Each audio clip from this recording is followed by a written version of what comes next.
Iguana, lagarto.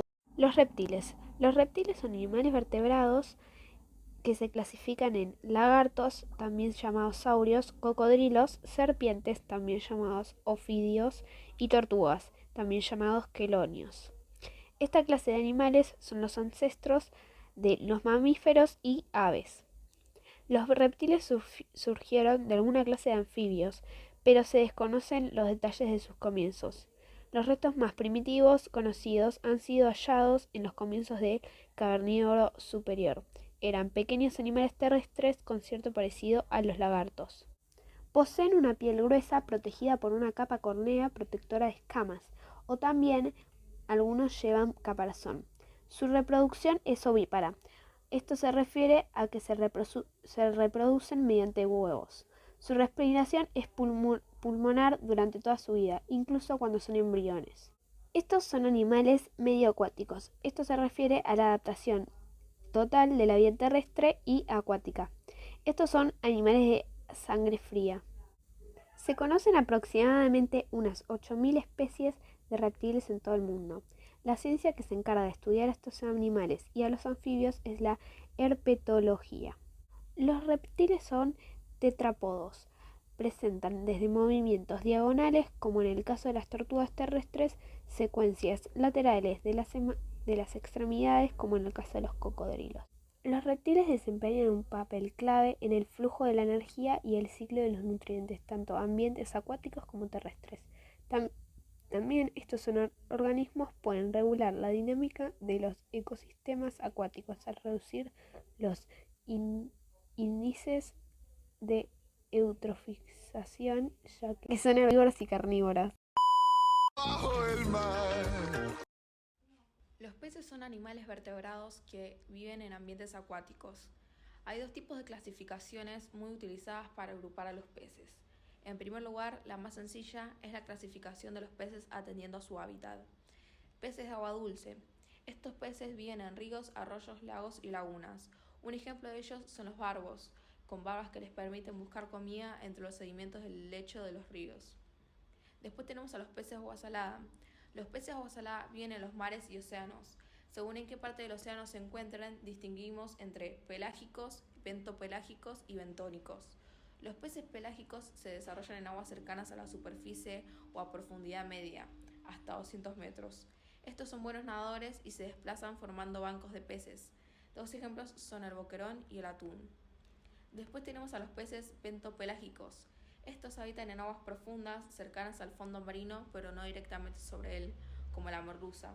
Y por último, tenemos a los peces bentónicos. Viven en el fondo marino, algunos de ellos se entierran, los cuales tienen forma aplanada y los dos ojos en el mismo lado para poder ver por ambos, como el rodaballo.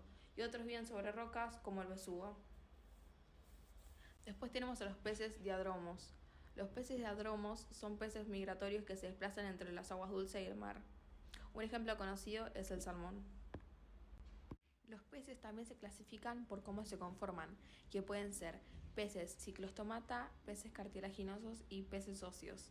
Los peces óseos son aquellos que contienen un esqueleto óseo y tienen una vejiga natatoria. Después tenemos a los peces ciclostomata, que generalmente no tienen mandíbula y su cuerpo está recubierto con duras escamas. Y por último tenemos a los peces cartilaginosos, que hace referencia a que su esqueleto es de cartílago a diferencia de los peces óseos que lo tienen de hueso. Nutrición. Las características biológicas de cada especie determinan su anatomía y sus costumbres, factores en los que debemos fijarnos para saber el tipo de alimento que proporcionarles. La anatomía de los peces está adaptada, por tanto, a sus necesidades alimenticias que determinan también la zona de nado. En las capas superficiales nadan aquellas especies con la boca dirigida hacia arriba, preparadas para alimentarse de las presas que flotan en la superficie. Es el caso de las vetas, por ejemplo. Después tenemos las capas centrales o intermedias. En estas permanecen los peces con la boca terminal, situada en el centro de la cabeza, en el extremo del hocico. Es el caso de los discos o los barbos. Después tenemos a los peces que habitan en el fondo. Están preparados para alimentarse de la comida que cae del sustrato. Tienen el vientre plano y la boca dirigida hacia abajo y unos bigotes para empujar el sustrato y buscar el alimento. Suelen alimentarse de los desperdicios y restos orgánicos de los otros peces o de algas que aparecen. Tipos de reproducción en los peces. La mayor parte de los peces presentan reproducción ovípara, es decir, expulsando huevos al exterior, aunque también existen peces vivíparos, como es el caso de algunos tiburones y de algunos peces de agua dulce, en los que el embrión se desarrolla dentro del útero de la hembra. Otras especies, como el tiburón tigre, son ovivíparas. Se trata de peces que nacen de huevos que eclosionan dentro de la hembra. Locomoción en los peces. Para avanzar en el agua, los peces movilizan gran número de músculos que entran en acción sucesivamente de adelante hacia atrás del cuerpo. Su organismo se pliega en sentido lateral y escribe una línea sinusoidal. Al apoyarse del lado derecho y del izquierdo sobre la masa acuática, se crean fuerzas cuyo resultado se dirige de atrás para adelante. Importancia ecológica de los peces. Los océanos y toda la vida marina juegan un papel central en la estabilización del clima de la Tierra. Proporcionan una fuente vital de alimentos a un gran número de especies en el agua y en la tierra, ya que regulan la cantidad de dióxido de carbono que permanece en la atmósfera porque absorben el 30% de las emisiones globales. A su vez, los peces son uno de los grupos más importantes de vertebrados que sirven de alimento al ser humano. Poseen un gran valor económico, nutricional, medicinal, industrial, estético y religioso. Además de proporcionar empleo a millones de personas en el mundo, contribuyen a la seguridad alimentaria en muchas regiones del mundo. Proporcionan un valioso complemento para dietas nutritivas.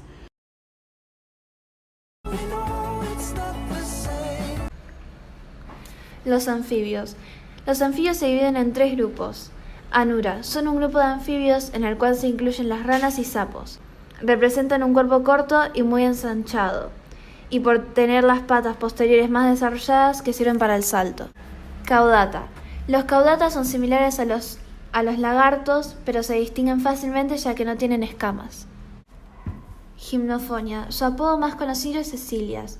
Las cecilias se distinguen por su cuerpo alargado y anillado, sin extremidades. Hábitat.